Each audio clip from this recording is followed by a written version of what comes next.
You pointed to measures taken by our neighbors down south, like the Big Beautiful Bill, as putting Canada at a disadvantage. I was wondering if you could just highlight or elaborate on that. Why would a company stay in Quebec or in Canada if they're being challenged in exporting to the U.S.?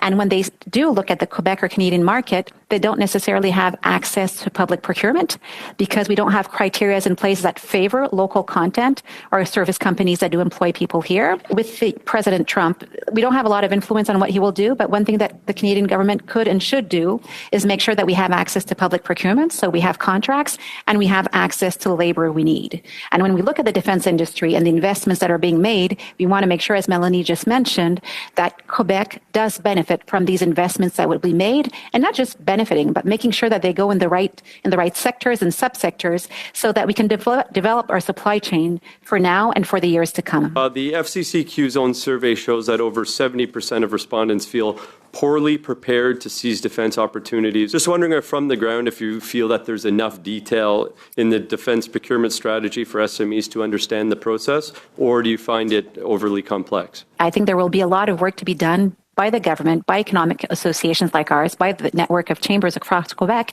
and across Canada as well, to make sure that we can explain where the opportunities will be coming from, what it means for an SME to integrate those supply chains, and where do they start? Like, where do they actually start? Where do they get the information?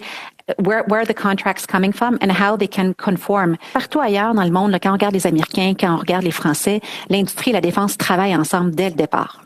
Dès le départ, parce qu'on part d'un besoin, puis on regarde comment est-ce que l'industrie est capable d'y répondre plutôt que de partir d'un produit spécifique. Donc, si on veut développer notre capacité souveraine, commençons par regarder le besoin et travaillons avec l'industrie dès le départ. Et là, ça va répondre à plusieurs des enjeux qu'on rencontre puis des défis qu'on rencontre au niveau de l'approvisionnement pour s'assurer que l'argent qui revient ici soit retourné dans des fonds, dans des entreprises qui vont continuer à développer leur expertise, des nouveaux produits, des nouveaux services liés à la défense. Ils pourront bien sûr répondre aux besoins du marché canadien, mais ensuite être capable de développer leurs exportations à l'étranger. C'est comme ça qu'on va réussir à créer de la richesse. Le message est très simple pour le gouvernement fédéral. Il faut maintenir l'accès au marché américain.